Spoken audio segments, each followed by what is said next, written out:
एक लंबे समय तक सोचता रहा कि ऐसा संभव है, ऐसा पॉसिबल है। हो सकता है आपको पता हो,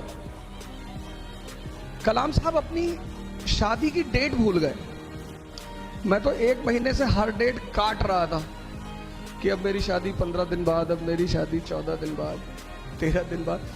तो जब मैंने ये लाइन पढ़ी कि कलाम साहब अपनी शादी की डेट भूल गए, ये नहीं हो सकता। मैं जिंदगी में मालिक ने कई सारी खुशियां दी, उसमें से शादी भी एक खुशी है। अब कल आप शादी के बाद डिसाइड करोगे है या नहीं, लेकिन मैं तो यही कहूंगा कि बिल्कुल शादी एक खुशी है। ये कहानी जो मैं आपसे कहने जा रहा हूं, ये भारत की एक संस्कृति है। हमने फिलॉसफी को कभी फिलॉसफी की तरह नहीं लिखा, ये हमारी बहुत बड़ी खासियत है भारत की। कहानी हमने फिलॉसफी को, जिसको आप दर्शन कहते हो, हमने उसे कहानी के रूप में लिखा। क्यों? क्योंकि कहानी सबसे सरल माध्यम है किसी भी मैसेज को समझने का। हर कहानी में एक मैसेज है।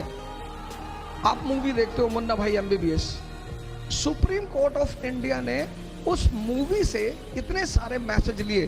अगर किसी व्यक्ति का एक्सीडेंट होता था तो लोग हॉस्पिटल ले जाने से डरते थे, पुलिस सवाल करेगी, पूछेगा मैं क्यों ले जाऊं।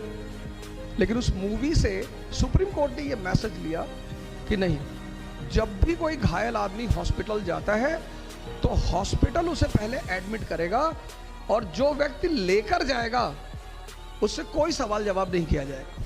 पढ़ना, पढ़ना एक अधूरा शब्द है। पढ़ना, पढ़ने के साथ है समझना।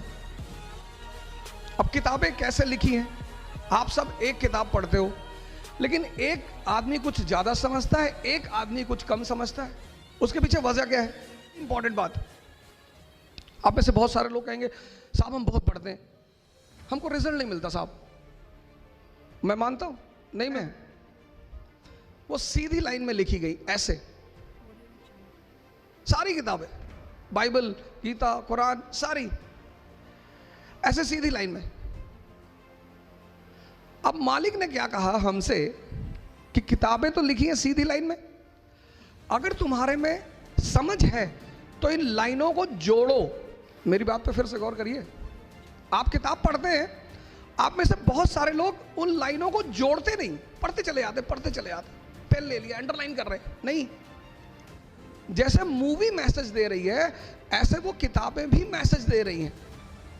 अब जब आप लाइनों को जोड़ोगे, अब लाइनें सीधी लाइन में है, अब आप लाइनों को जोड़ोगे, उन जोड़ने के लिए रुकना पड़ेगा। इसलिए हमने कहा अध्ययन मनन, पढ़ो और सोचो।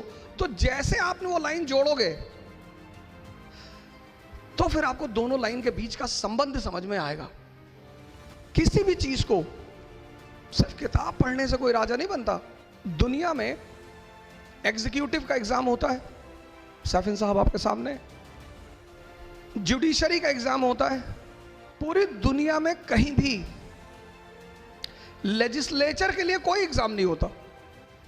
मेंबर ऑफ पार्लियामेंट बनने के लिए किसी परीक्षा को देने की जरूरत नहीं है। मेंबर ऑफ लेजिस्लेटिव असेंबली बनने के लिए किसी एग्जाम को देने की जरूरत नहीं है। क्यों? क्योंकि जो राजशाही है, किंगशिप, वो समझदारी पे डिपेंड करती है, आपकी अंडरस्टैंडिंग। अकबर, आज तो डेमोक्रेसी है, कंपटीशन है, आप कहीं से भी हो, डेमोक्रेसी कहती है टैलेंट है आगे आओ। इसको बोलते हैं समझ। और जिसको भी मालिक ने समझदारी दी, ईमान दिया, उसको तो उसने पता नहीं कहां से कहां पहुंचा दिया। आपने कहा साहब हम महाराष्ट्र से, हम बिहार से,